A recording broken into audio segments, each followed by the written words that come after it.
Meus queridos irmãos e irmãs, bom dia a todos. Que a paz de Jesus seja conosco. No item 11 do capítulo 19 de O Evangelho segundo o Espiritismo, os Espíritos registraram que para ser produtiva, a fé precisa ser ativa. Resolvemos buscar no dicionário o significado do verbete ativa e nos deparamos com a definição de que é a parte principal de um ato. Começamos então a compreender como a proposta do texto faz sentido de forma extremamente coerente.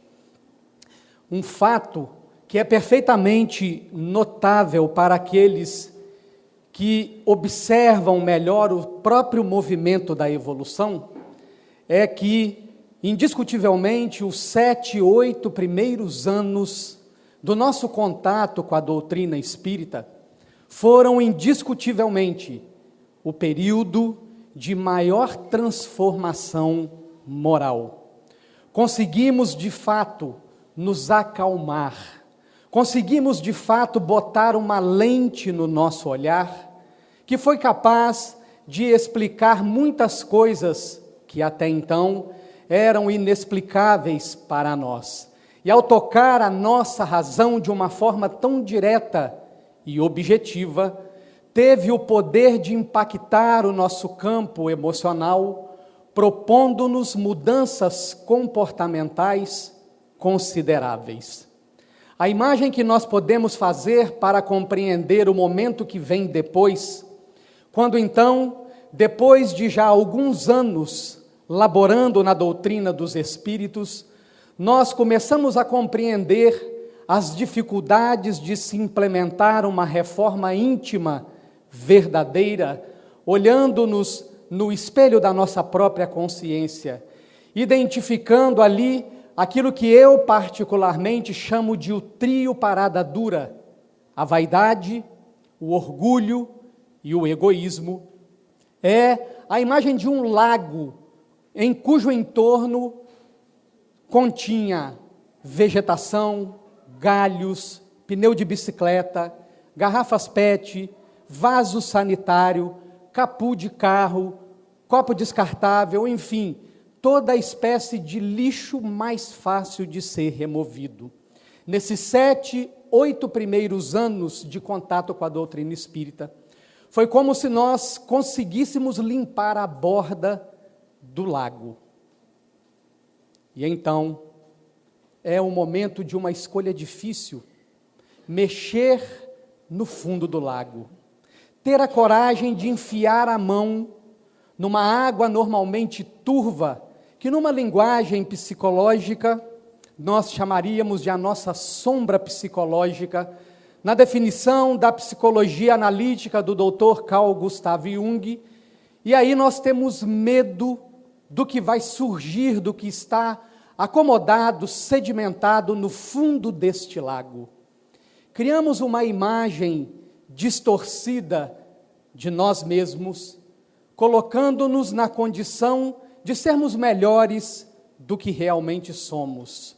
E nesta autoimagem distorcida do ego, os nossos defeitos, que de ordinário são maiores do que nós enxergamos, nós os enxergamos menores. E as nossas virtudes, que de fato são menores do que nós enxergamos, nós as enxergamos maiores. Temos a sensação de que estamos patinando. Frequentamos as instituições espíritas, estudamos as obras conforme o mandamento do Espírito Verdade, no capítulo 6 de O Evangelho segundo o Espiritismo: Espíritas, amai-vos, eis o primeiro ensinamento, instruí-vos, eis o segundo. Mas não tivemos ainda a decisão derradeira, a coragem de nos atirar na vivência do Evangelho de Jesus, agora na roupagem da doutrina dos Espíritos, porque temos medo, porque ainda não compreendemos não sentimos no campo emocional que é chegada a hora. Ouvimos falar que somos trabalhadores da última hora. Tomamos contato com a informação de que vivemos o tempo conhecido como transição planetária, mas, de fato, poucos de nós têm consciência do que significa ser trabalhador da última hora. Poucos de nós têm consciência do que significa o trecho transição planetária. Menos ainda, temos consciência da fala de Santo Agostinho, no capítulo 3 de O Evangelho segundo o Espiritismo, quando ele, examinando os mundos, propondo didaticamente níveis evolutivos para cada mundo, examina os mundos regeneradores, o próximo estágio do planeta Terra, e ali assevera que habitará a Terra regenerada os espíritos penitentes, aqueles que em espírito e verdade se arrependeram de ser quem são e agora estão dispostos a realmente enfiar a mão no fundo do lago, trazer à superfície tudo aquilo que foi sedimentado nestes milênios de reencarnação, descobrindo-nos corajosamente, sem medo, pois que não existe autoconhecimento sem autodescobrimento.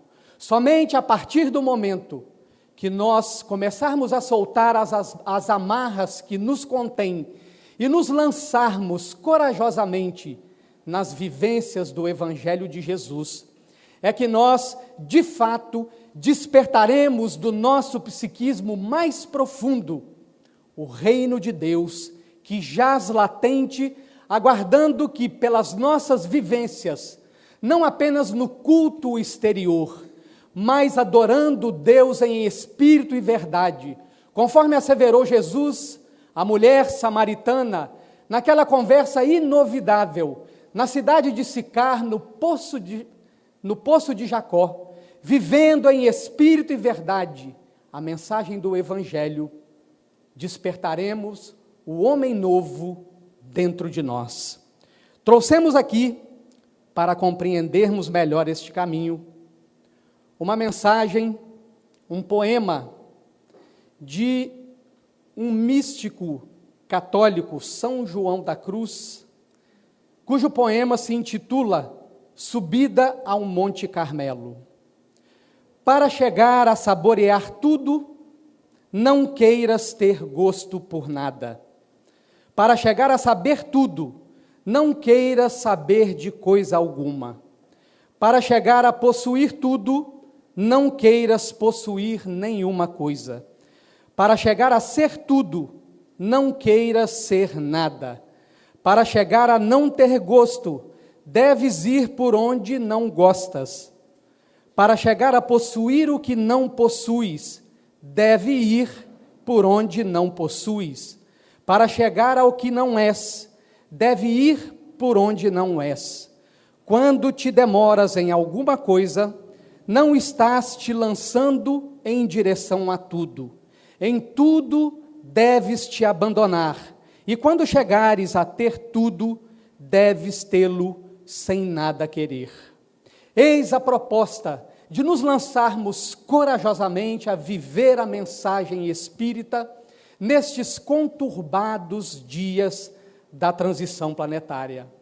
E a proposta do nosso trabalho de hoje, baseado no capítulo 19 de O Evangelho segundo o Espiritismo, no seu item 7, condição da fé inabalável, é estabelecer um roteiro que nós podemos utilizar no nosso dia a dia, no nosso cotidiano, trazendo a doutrina espírita de forma prática, de forma que ela possa cumprir a sua proposta de destruir em nós o materialismo e produzir transformação moral de forma eficaz. Disse vulgarmente que a fé não se prescreve, donde resulta alegar muita gente que não lhe cabe a culpa de não ter fé. Sem dúvida, a fé não se prescreve, nem o que ainda é mais certo se impõe. Não, ela se adquire, e ninguém há que esteja impedido de possuí-la, mesmo entre os mais refratários. Falamos das verdades espirituais básicas, e não de tal ou qual crença particular. Coloquemos a nossa atenção no que os espíritos chamaram de verdades espirituais básicas. E aí, eu gostaria da ajuda de vocês. As verdades espirituais básicas são os 5 pontos de crença em que a doutrina espírita se assenta. E como estudantes do Espiritismo, eu gostaria que vocês me ajudassem na identificação dos 5 pontos em que a doutrina espírita se apoia como crença e que os espíritos chamaram de verdades espirituais básicas, o que significa que nessas 5 verdades espirituais básicas estão o alicerce da construção da fé a nível universal, não apenas planetário, mas a nível de universo. Portanto, a palavra está com vocês. Qual é o primeiro item da crença, o primeiro ponto em que a doutrina espírita se apoia? Reencarnação, 1 ponto. Hein? Pluralidade dos mundos, 2. Terceiro? Hein? Já falou, pluralidade. Hein? Comunicabilidade com os espíritos. Próximo ponto?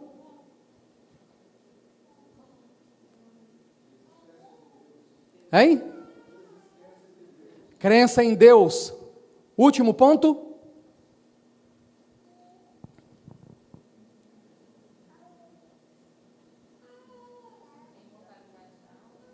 Imortalidade da alma. Estas são as 5 verdades espirituais básicas. Como nós podemos trazer essas crenças de forma prática para o nosso cotidiano, de forma que elas produzam transformação moral? É dessa forma que nós vamos sair desse estado de patinação espiritual, de estagnação espiritual, voltando a estabelecer o mesmo ritmo de mudanças que nós promovemos naqueles 7, 8 primeiros anos iniciais de contato com a doutrina espírita. E nós vamos desenvolver cada um destes itens no trabalho de hoje, objetivando que, ao facilitar a compreensão, nós possamos sair daqui e, a partir de então, aplicar o que vai ser exposto como um sistema, um método que vai nos permitir, de fato, evoluir num ritmo mais rápido. O Espiritismo é, ao mesmo tempo, uma ciência de observação e uma doutrina filosófica. Como ciência prática, ele consiste nas relações que se estabelecem entre nós e os espíritos. Como filosofia, compreende todas as consequências morais que dimanam dessas mesmas relações. Podemos defini-lo assim: o Espiritismo é uma ciência que trata da natureza, origem e destino dos espíritos, bem como de suas relações com o mundo corporal. Como nós estamos observando, não basta prestar atenção no fenômeno como um fato exterior. É preciso compreender como o fenômeno impacta o nosso mundo interior. É preciso compreender como é que estar na casa espírita, ou estar com um livro espírita na mão, impacta o nosso mundo íntimo. O que é que surge no nosso campo emocional e no nosso campo mental, quando nós estamos ouvindo um orador ou um coordenador de estudos, ou quando estamos lendo um livro, para que através desta sensação de desejos, de sentimentos, nós possamos gradativamente despertar em nós a consciência do espírito imortal que somos. Um conceito que nós ouvimos falar por demais, mas que ainda não logramos compreender. Aí está o Espiritismo na sua estrutura de estudos. Como filosofia, é um estudo que visa ampliar incessantemente a compreensão da realidade no sentido de apreendê-la em toda a sua inteireza. Realidade exterior, da qual nós já dominamos razoavelmente, realidade interior, esta nós temos sido enormemente negligentes e omissos para com ela. Ciência, conjunto organizado de conhecimentos relativos a um determinado objeto, especialmente obtidos mediante a observação, a experiência dos fatos e um método próprio. E o determinado objeto em que precisamos gerar conhecimentos relativos, trata-se de nós mesmos, dado que o reino de Deus não vem com aparências exteriores, pois que ele está dentro de vós. Portanto, a filosofia precisa tratar de nos fazer compreender a nossa realidade interna, trazendo o nosso foco não para o outro, mas para nós mesmos, descobrindo-nos e conhecendo-nos, para que ela possa cumprir a outra parte do tripé onde o Espiritismo se assenta. Pode ser definida a religião como um conjunto de crenças relacionadas com aquilo que a humanidade considera como sobrenatural, divino, sagrado e transcendental. O termo provém de religare, religar, sendo que a religião é o laço de piedade que serve para religar os seres humanos a Deus. Portanto, se a minha prática dentro do Espiritismo não me levou a compreender aqueles que pensam diferente de mim, não me levou a um abrandamento da minha agressividade, não transformou o meu olhar diante da dor, fazendo-me perguntar a ela, como minha professora, o que é que ela propõe que eu aprenda, significa que em espírito e verdade eu demonstro a principal característica psicológica que identificam os espíritos de terceira ordem, a rebeldia. E é esta mesma rebeldia que muitas vezes faz com que nós saiamos dos estudos, das palestras espíritas, e quando cruzamos o pórtico da casa espírita, é como se uma força sobrenatural apagasse da nossa mente tudo o que ouvimos e todas as impressões registradas no nosso campo emocional. É como se lá fora o espírita que existe aqui dentro deixasse de existir.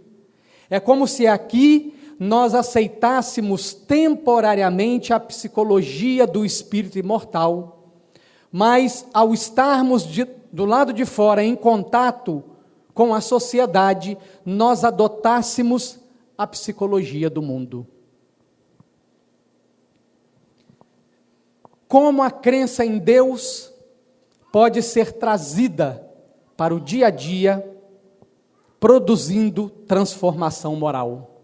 Eis a conversa de Jesus com a mulher samaritana no poço de Jacó, na cidade de Sicar. Deus é espírito, e aqueles que o adoram devem adorá-lo em espírito e verdade. A mulher lhe diz: sei que vem o Messias, chamado Cristo. Quando ele vier, nos anunciará todas as coisas. Jesus lhe diz: sou eu o que te fala. Neste momento, chegaram seus discípulos e se maravilharam de que estivesse falando com uma mulher. Todavia, ninguém disse: que buscais? Diziam então os discípulos uns aos outros: porventura alguém lhe trouxe algo de comer?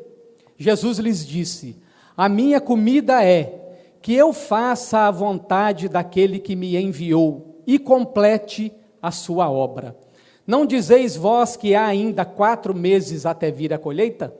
Eis que eu vos digo: levantei os vossos olhos e contemplai os campos que já estão brancos para a colheita. O que Jesus está propondo é o comportamento de obediência diante das leis de Deus.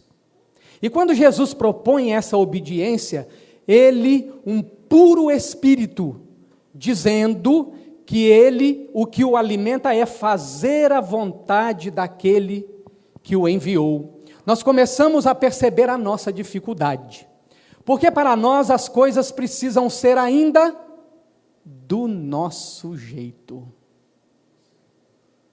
E percebamos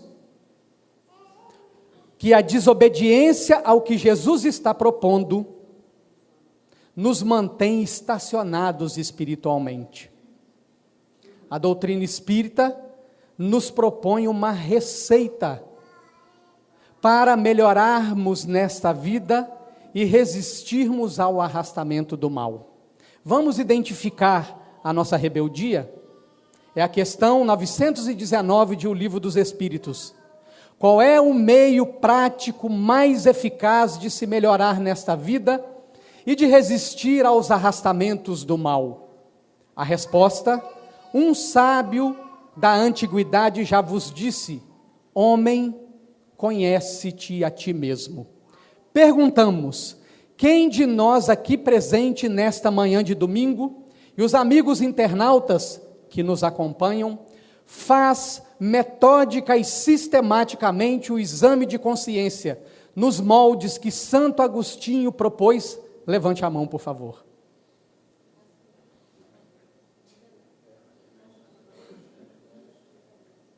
Percebamos a nossa característica psicológica. Os espíritos estão propondo que nós façamos exame de consciência.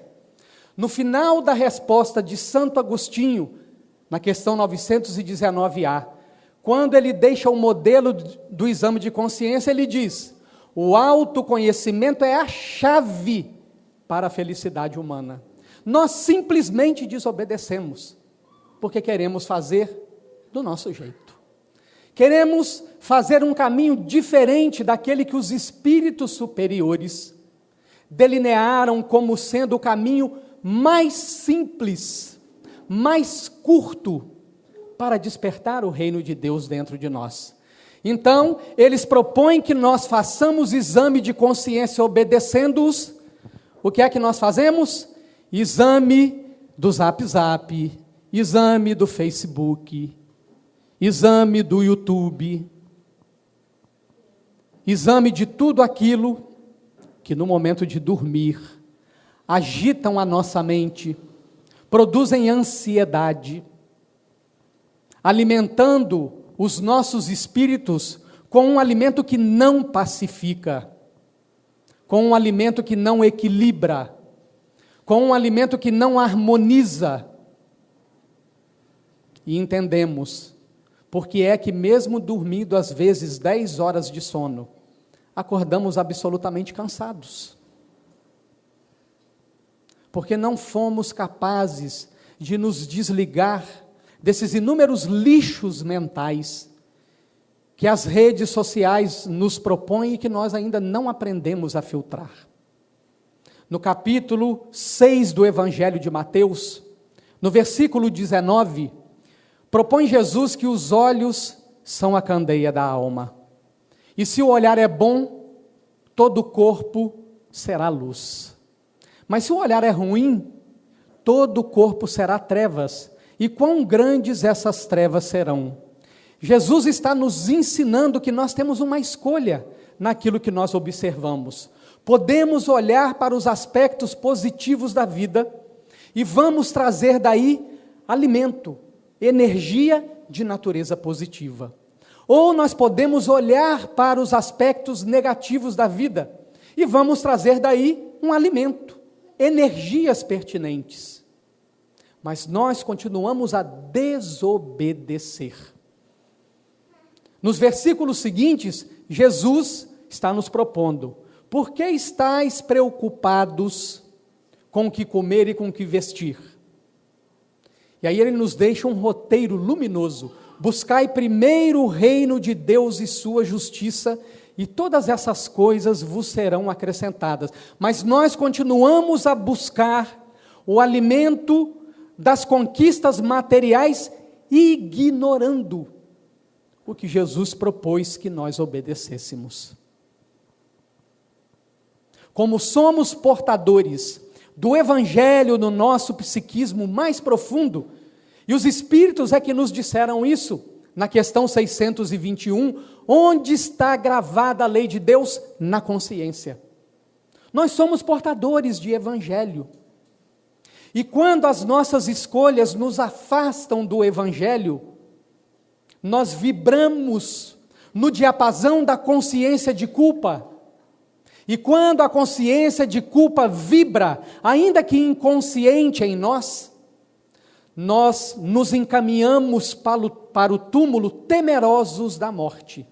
Pois que aquele que diante das suas escolhas se aproxima do Evangelho, obedecendo em espírito e verdade, vibra em consciência tranquila, conforme resposta dos Espíritos à questão 922, quando Allan Kardec perguntou se seria possível ao homem terreno uma cota comum de felicidade, em relação à vida material, a posse do necessário, em relação à vida moral, consciência tranquila e fé no futuro. Portanto, enquanto nós não aprendermos a obedecer à vontade daquele que me enviou, enquanto nós não aprendermos a colocar Evangelho nas nossas ações, aprendendo a estar num estado permanente de oração, que é pensar no bem, falar no bem,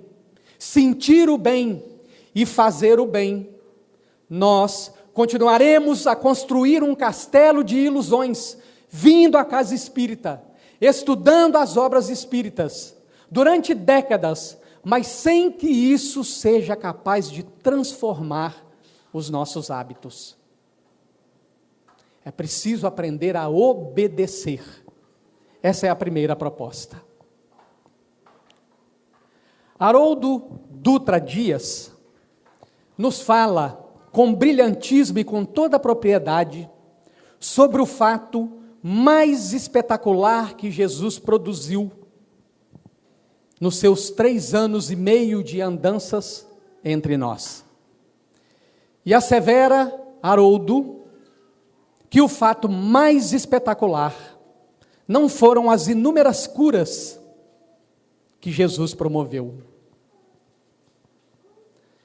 nem foram as ressurreições que Jesus promoveu, muito menos o expulsar dos demônios que Jesus promoveu.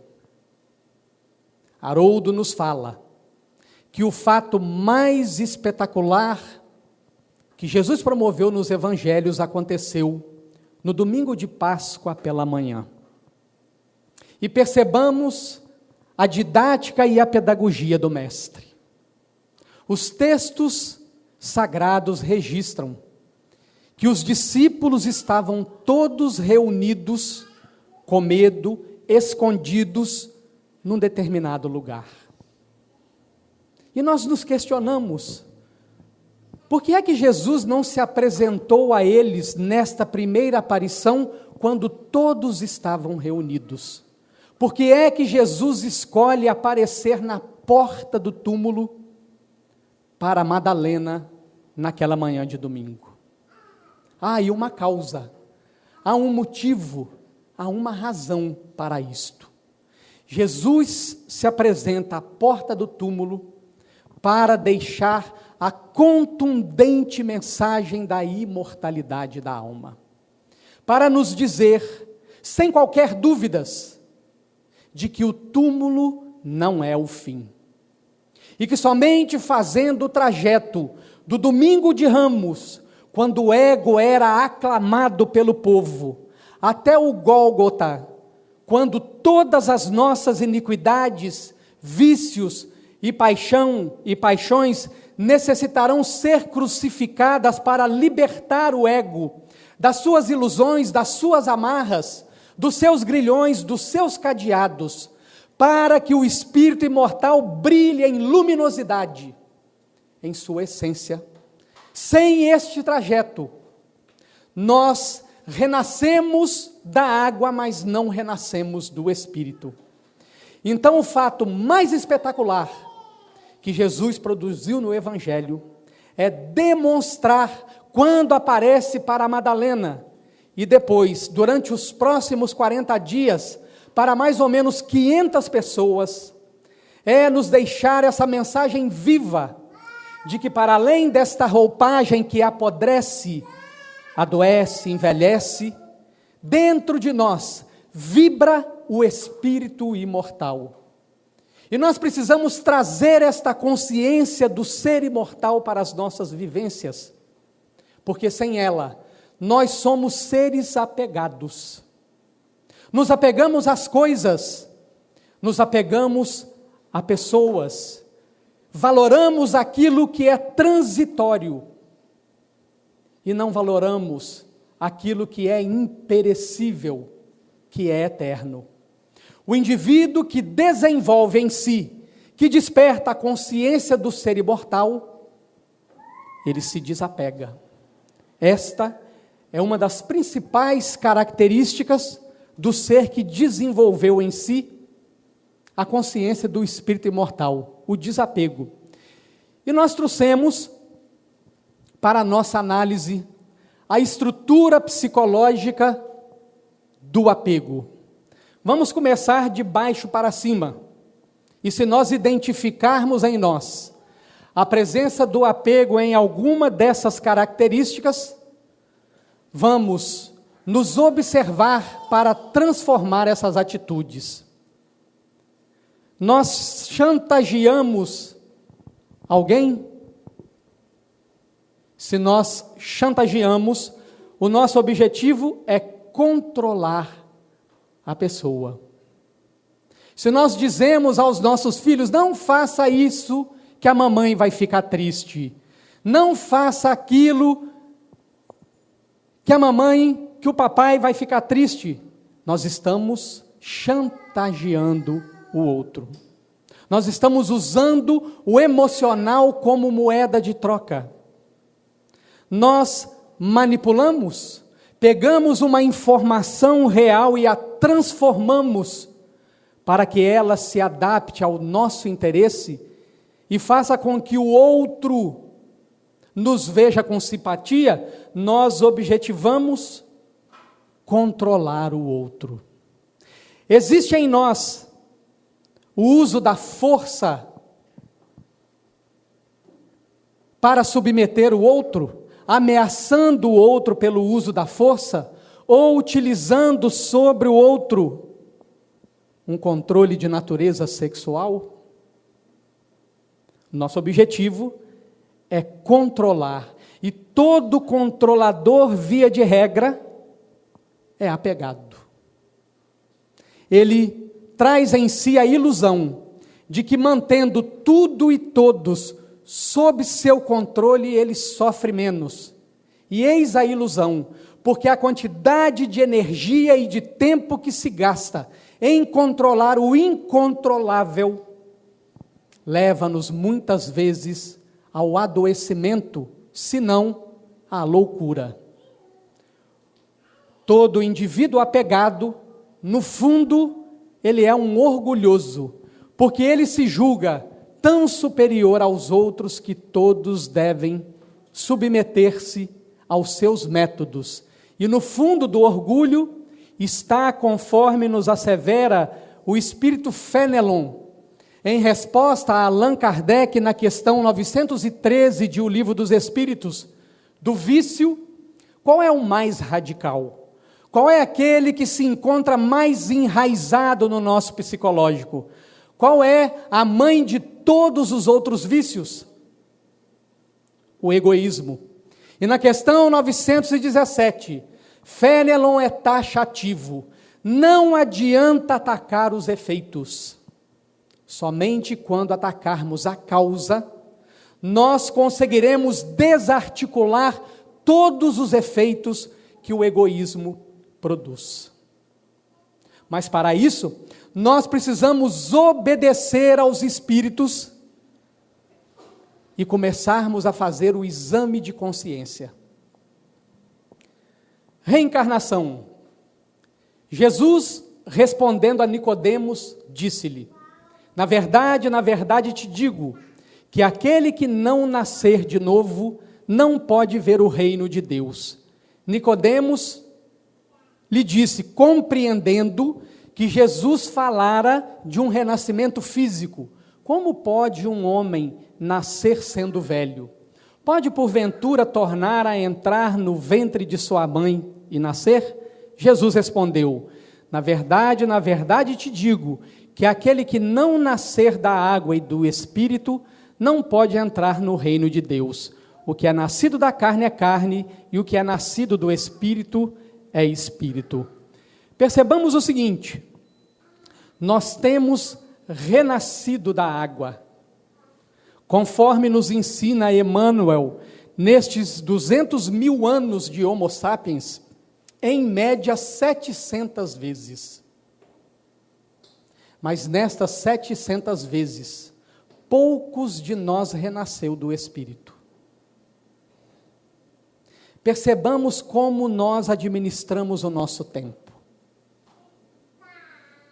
Na parte 3 de O Livro dos Espíritos, quando Allan Kardec estuda as leis morais, quando ele chega na lei do trabalho, ele questiona os espíritos. Deve-se entender por trabalho somente as atividades pertinentes à parte material da vida? A resposta dos espíritos merece ser refletida em profundidade. O corpo trabalha, como também o espírito trabalha. Toda ocupação útil é trabalho. Toda ocupação útil é trabalho. Ora, é fácil concluir que existem ocupações inúteis que vão gerar cansaço inútil, sofrimento inútil, porque não vão gerar transformação moral. Então, como nós estamos gerenciando o nosso tempo? Como é que nós estamos aproveitando esta concessão superior chamada reencarnação? As nossas escolhas têm produzido em nós consciência, transformação moral? Ou nós temos acordado e dormido reiteradas vezes num modo de operação chamado piloto automático? Desde o momento em que acordo até o momento em que vou dormir, eu não sinto nenhuma das minhas atividades. Não sinto a preciosidade de fazer um café da manhã, como que o Virgílio fez hoje. Quando eu cheguei aqui, ele me disse: hoje você vai beber o café que eu fiz.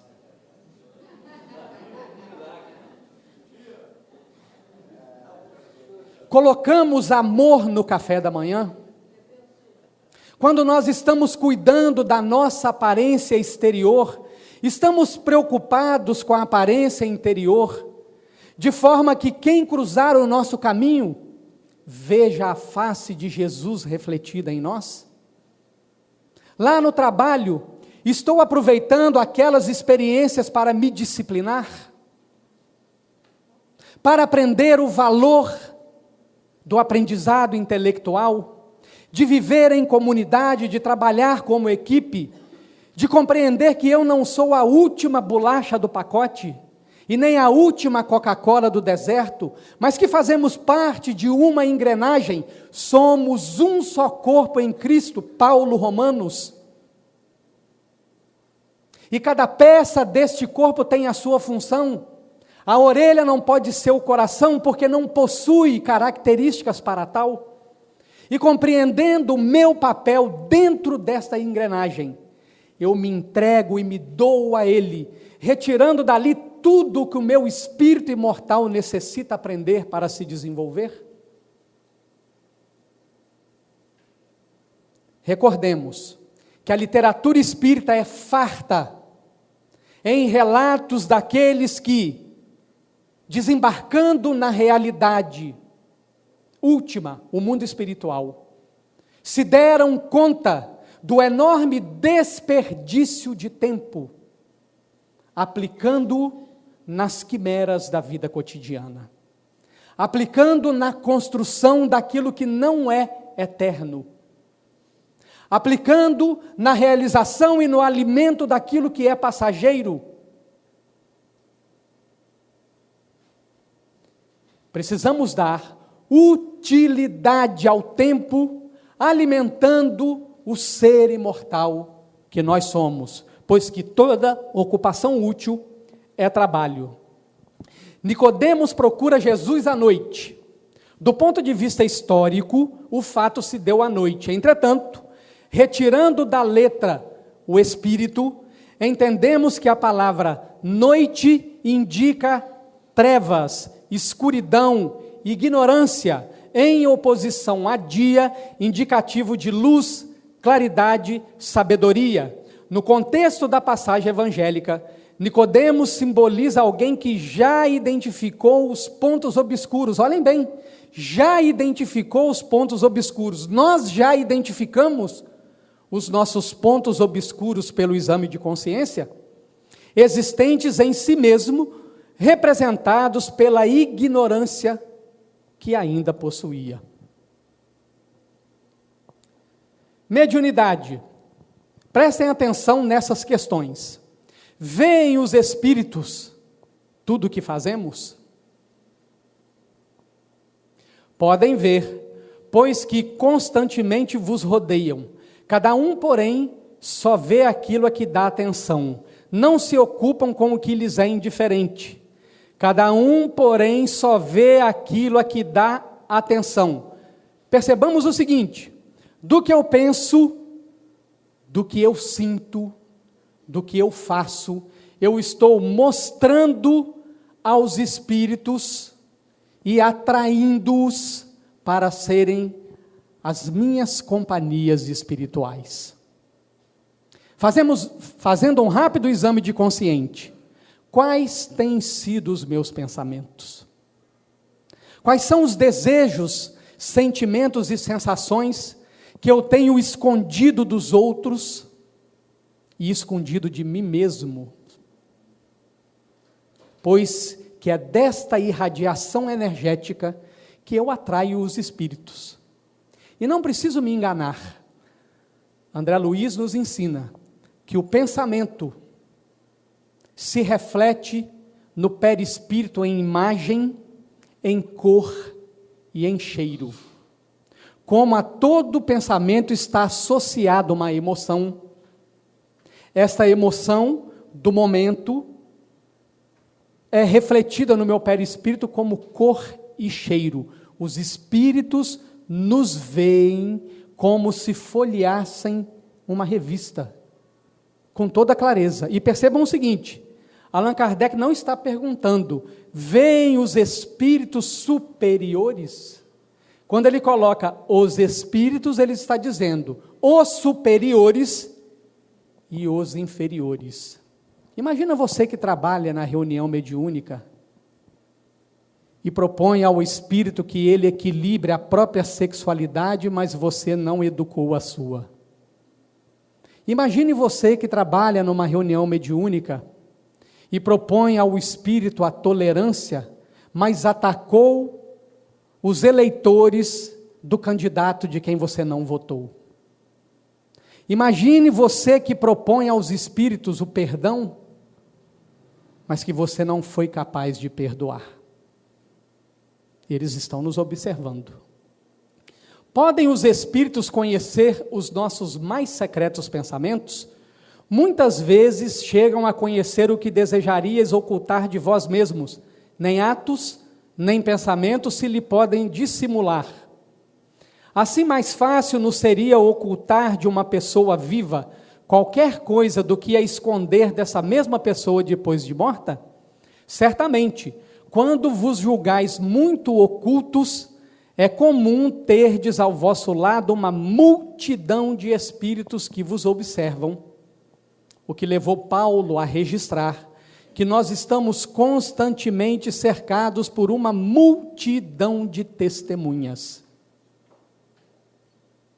do que eu penso, do que eu sinto, do que eu faço. Eu elejo aqueles que estarão mais próximos de mim. Influem os espíritos em nossos pensamentos e em nossos atos muito mais do que imaginais. Influem a tal ponto que, de ordinário, são eles que vos dirigem. Pergunta para vocês, hein? Diante desta pergunta e desta resposta, qual é o momento do dia em que nós não estamos sob influência espiritual? Pergunta: qual é o momento do dia em que nós não estamos sob influência espiritual? Nenhuma. Muito bem, nenhuma. Ora, se não existe momento do dia em que nós não estamos sob influência espiritual, quem é que nós temos permitido que influencie o nosso pensamento? Eu já exerço a vigilância e a oração proposta pelo Cristo? Eu já acordo pela manhã e programo o meu dia para pensar no bem, falar do bem, sentir o bem e fazer o bem? Ou no piloto automático, a minha filosofia é o pagode do Zeca Pagodinho, deixa a vida me levar, vida leva eu, e sendo assim, para onde eu de fato pretendo ir?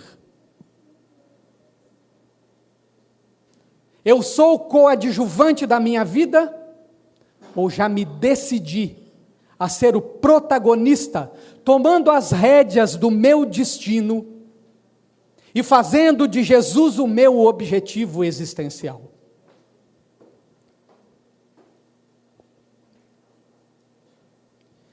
E aí, para concluir o nosso trabalho, pluralidade dos mundos habitados. Nós trouxemos um trecho da Revista Espírita de 1858, e aí eu recomendo a leitura a todos, porque além dessa breve explanação que nós vamos fazer aqui, né, como a pluralidade pode se transformar em transformação moral, para nós vivermos no que Allan Kardec investigou, um mundo feliz, nós precisamos pegar os 4 pontos anteriores: a crença em Deus como obediência, a imortalidade da alma produzindo desapego, a reencarnação com o aproveitamento útil do tempo para o espírito imortal que nós somos, na comunicabilidade com os espíritos, vigiando o nosso pensamento, o nosso falar, o nosso sentir, para atrair os bons espíritos.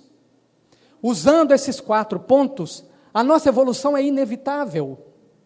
E evoluindo, ganharemos a condição de habitarmos um mundo feliz. Allan Kardec evoca um espírito habitante de Júpiter, que no século XVI habitou o planeta Terra, um oleiro chamado Bernard Palissy, e o interrogou sobre como é a vida em Júpiter, que, segundo nós vamos ver aqui, é um mundo feliz dentro do nosso sistema solar. Segundo os espíritos, exatamente, que se nós fôssemos levados lá, agora, se qualquer um de nós fôssemos levados a Júpiter agora, nós nos assemelharíamos aos nossos macacos em relação a nós seres humanos. Segundo os espíritos, o planeta Marte seria ainda menos adiantado que a Terra. Os espíritos ali encarnados parecem pertencer quase que exclusivamente à 9ª classe. Alguém conhece aí a escala espírita, questões 100 e subsequentes do Livro dos Espíritos? A 9ª classe são os espíritos Gente, estamos precisando aprender espiritismo, hein?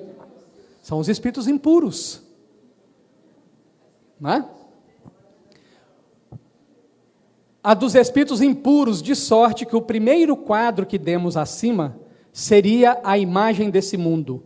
Vários outros pequenos globos estão, com alguns matizes, na mesma categoria. A Terra viria em seguida. A maioria de seus habitantes pertencem incontestavelmente a todas as classes da terceira ordem, e uma parte bem menor às últimas classes da segunda ordem. Prestaram atenção, gente? A maioria de nós pertence à terceira ordem, e uma pequena parte à segunda ordem, para desfazer esta ilusão de que nós já somos espíritos redimidos. Ali, os espíritos superiores, os da segunda e da terceira classes, aqui cumprem algumas vezes missões de civilização e de progresso, mas constituem exceções. Mercúrio e Saturno vêm depois da Terra. A superioridade numérica dos espíritos bons dá-lhes preponderância sobre os espíritos inferiores, do que resulta uma ordem social mais perfeita, relações menos egoístas e, consequentemente, condições de existência mais felizes. A Lua e Vênus encontram-se mais ou menos no mesmo grau e, sob todos os aspectos, mais adiantados que Mercúrio e Saturno. Juno e Urano seriam ainda superiores a estes últimos. Pode supor-se que os elementos morais desses dois planetas são formados das primeiras classes da terceira ordem e, em sua grande maioria, de espíritos da segunda ordem. Os homens são ali infinitamente mais felizes que na Terra, em razão de não terem de sustentar as mesmas lutas, nem sofrer as mesmas tribulações, assim como não se acham expostos às mesmas vicissitudes físicas e morais. De todos os planetas, o mais adiantado sobre todos os aspectos é Júpiter, é o reino exclusivo do bem e da justiça, porquanto só tem espíritos bons. Pode fazer-se uma ideia do estado feliz de seus habitantes pelo quadro que demos de um mundo habitado apenas por espíritos da segunda ordem. A superioridade de Júpiter não está somente no estado moral de seus habitantes, está também na sua constituição física. Eis a descrição que nos foi dada desse mundo privilegiado, onde encontramos a maior parte dos homens de bem que honraram nossa terra por suas virtudes e talentos. Pelo adiantado da hora, nós não vamos ler o texto, mas, em síntese, diz que os corpos dos habitantes de Júpiter é possível ver o espírito dentro do corpo.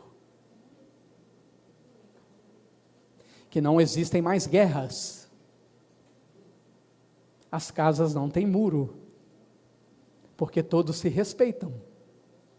Não existem mais hospitais, muito menos farmácias, nem polícia, porque lá vigora o amar a Deus sobre todas as coisas e ao próximo como a si mesmo. Quando nós começarmos, de fato, a permitir que todo o conhecimento que nós já adquirimos de doutrina espírita faça aquele percurso mais distante em nós, o percurso do cérebro ao coração, permitindo que o conhecimento transforme o nosso sentir, a nossa visão, o nosso falar e o nosso agir. Acreditemos, são os Espíritos que nos dizem, é Paulo quem nos diz, todas as coisas se farão novas. Se nós não aceitarmos obedecer a essas verdades espirituais básicas, nós estaremos apenas nos iludindo de que pelo fato de virmos inumeráveis vezes à casa espírita, trabalharmos, estudarmos, adquirirmos cada vez mais conhecimento, às vezes sairmos daqui arrebatados com oradores eloquentes, e acharmos que foi um grande momento que nós vivemos, mas chegados ali fora, tudo se desfaz, porque o terreno do coração era pedregoso, e não havia profundidade suficiente para a raiz se aprofundar, e retirar do nosso psiquismo profundo, do reino de Deus, que nós já trazemos aqui dentro, do evangelho que já existe dentro de nós, a seiva, a que Jesus chamou no diálogo com a mulher samaritana de um rio de água viva, capaz de fecundar todas as áreas do nosso espírito,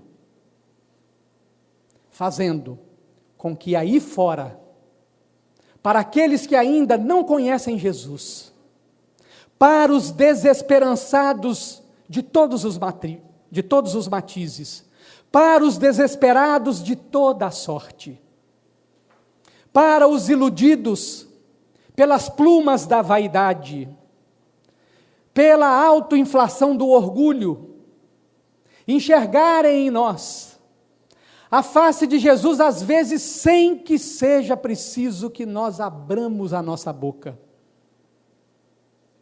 apenas pelo que se irradia de nós, pelo tanto que nós permitimos que a doutrina espírita e Jesus, penetrando o nosso campo íntimo, nos transformou em novos seres, e apenas pela boa energia do amor, da paz, da fraternidade que se irradia de nós, a pessoa tenha tido talvez o primeiro contato com Jesus, de forma que a partir daquele momento, ela não sinta mais sede. E nós, ainda sentimos sede? Que Jesus nos abençoe. Agradeço ao Virgílio a oportunidade do trabalho na Sociedade Colatinense de Estudos Espíritas, e que possamos todos, a partir de hoje, trazer as propostas das verdades espirituais básicas para o nosso cotidiano, desconstruindo o homem velho em nós, e destes escombros, construindo o homem novo. Muita paz.